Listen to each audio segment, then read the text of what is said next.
Maari po bang matanong, Attorney Santos, matanong muli kung naandito pa ba sa bansa natin si Apollo Quiboloy? Magandang umaga po, ma'am, Senators.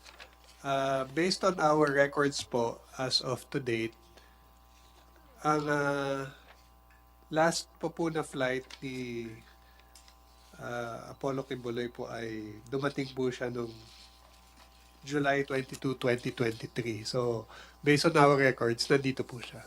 Follow-up lang po dun sa kinonfirm ng BI na per official records nila ay nasa bansa pa si Apollo Quiboloy. Kay Yusek, Attorney Quintana sa DOJ, posible po bang, could you please issue an immigration lookout bulletin order ngayong bukod dun sa pag-confirm ng BI, ngayong may subpoena order na po ang Senate. Pwede po bang mag-issue ng ILBO kay Apollo Quiboloy? Yes, thank you, Madam Chair. With the issuance of the ILBO, and since it's now an ongoing investigation, the DOJ can now issue an immigration lookout bulletin order.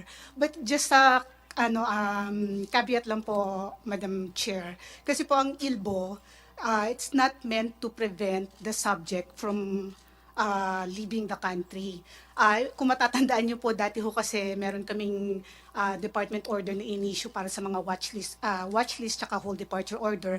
But this was declared unconstitutional by the Supreme Court. So ito pong ILBO is just a way of monitoring the subject of the order, but not to prevent the subject from leaving the country. So, ang maaari lang pong gawin nito is i-monitor ng ating immigration officers yung movement po ng tao. So, in case dumaan sila sa immigration counter, they just take note of yung itinerary niya, where the subject will travel. But apart from that, it will not prevent the subject from leaving the country. Well noted, Attorney Quintana, pero syempre, lahat tayo mga institusyon, we use every legal means in our power para ma-appear yung isang importanteng witness sa investigation at hindi siya tumakas sa process of fact-finding and of justice. So kami dito sa Senado, meron na po kaming subpoena order, and I thank the DOJ for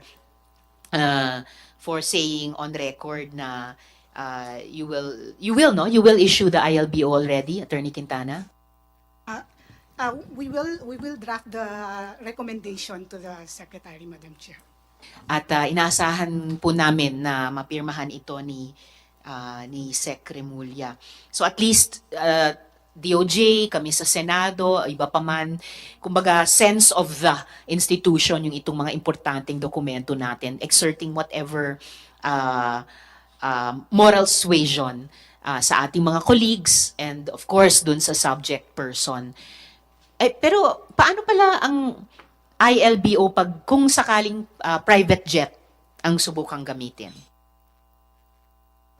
Madam Chair, if I may defer to our colleague from BI kung paano po yung proseso nila when they process individuals that go through the private jets. Yes. Thank you, Madam Chair. Thank you, Attorney Quintana. I'm sorry about that. Yes, more properly, Attorney Santos, please. Paano po yung pag private jet ang subukang gamitin? Paano yung ILBO? Dumadaan pa rin po sa proseso ho nung pag-check sa aming computer records kung meron yung ILBO or other mga list kagaya ng whole departure orders. Dinadaan pa rin ho yun sa system namin for checking. So just to restate my earlier question, even if mula nung July 2023 na huling record nyo na lumipad si Quiboloy, pabalik naman dito sa Pilipinas, even if since then lumipad sila using private jet or kung subukan nilang lumipad these days using private jet, nakasisiguro kayong dadaan pa rin sa sistema nyo? Opo, sinecheck po yan. Yung mga pasahero po ng mga private flight ay binibigay sa amin din reasonable time in advance para ho i-check din ho yan. What's that reasonable time in advance? Ganong katagal? Hindi ho ako ganun ka-familiar.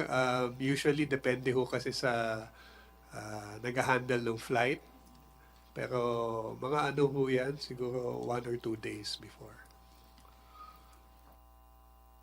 1 or 2 days. So sufficient time na na hopefully magkaroon ng epekto yung Senate subpoena or yung ILBO na somehow makumbinse or through moral suasion makompel yung subject person to stay and to face a hearing.